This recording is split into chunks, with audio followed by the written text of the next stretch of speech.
Hi,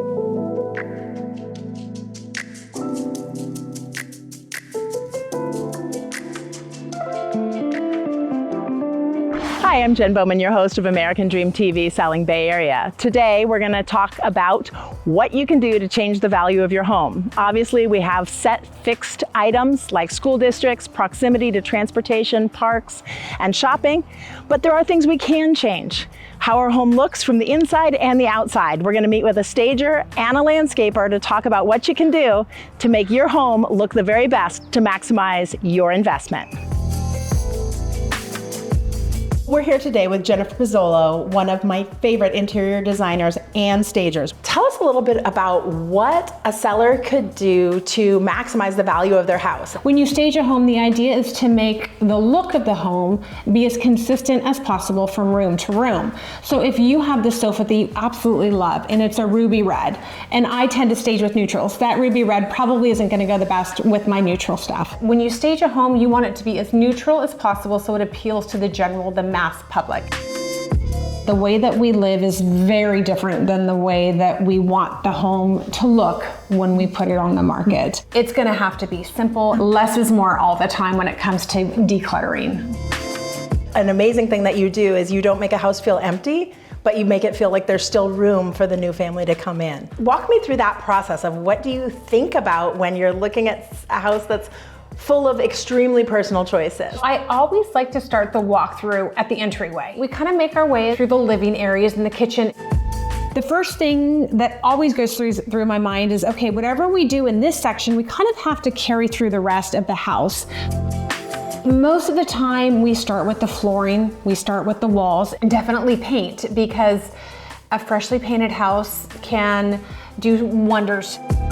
The most critical points: make that home move-in ready, make it clean, make it sparkle in every single way in terms of cleanliness, and at the very least, do those things and you'll be set. Perfect. Well, thanks so much. Yeah.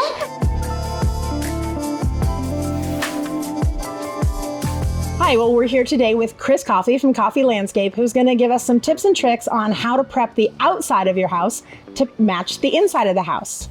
Chris, if somebody's working on a little bit of a budget, what are the top 3 things that you would suggest to make a house look polished and put together on the outside? Clean up so there's no mess. Make sure the entryway is presentable, because most people, when they first walk up, that's what they're going to become attached to.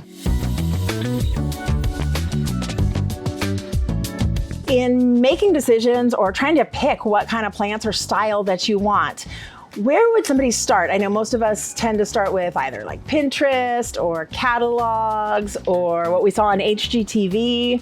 Where would you suggest somebody would go to start picking a theme for putting a cohesive garden together? One would be to look around the neighborhoods that you live in to see what is working and what isn't. Mm-hmm. And then you can start to do some research. If there's grasses and you like grasses, you can do that. If there's larger leafed plants that have more flowers, you can also look into that. But you need to look at the zoning for the climate around your neighborhood, and also the deer, the raccoons, all that you have to take into account. Oftentimes I've gotten the phone call panicked in the morning of, oh my God, someone tried to steal our sod lawn last night. Who's trying to steal the sod lawn, Chris? The raccoons. And they're not trying to steal the sod, they're trying to get the worms and the bugs and all the stuff that you have underneath it, which they like to eat. The best thing to do when you come out in the morning is to roll out the lawn again so that it doesn't dry up and the roots don't get dehydrated. Okay, so it's not gone and ruined forever? No. Okay. No. We can salvage it? Very durable. So you just roll it out like rug, and you want to tuck the edges in so that the edges don't dry out, and you're good until the next morning. Unless you get an electric fence. Unless you get an electric fence, and then you'll be good until it's rooted. Okay, and it takes about 3 to 4 weeks, 5 weeks? 4 to 5 weeks to be safe. Thanks for joining us today on ADTV, Selling Bay Area. I'm Jen Bowman, your host. I hope you got some great tips and tricks from Jennifer Pizzolo, our stager, and Chris Coffey, our landscape expert. Until next time, we'll talk about the people, the places, and the activities that make Marin a great place to live.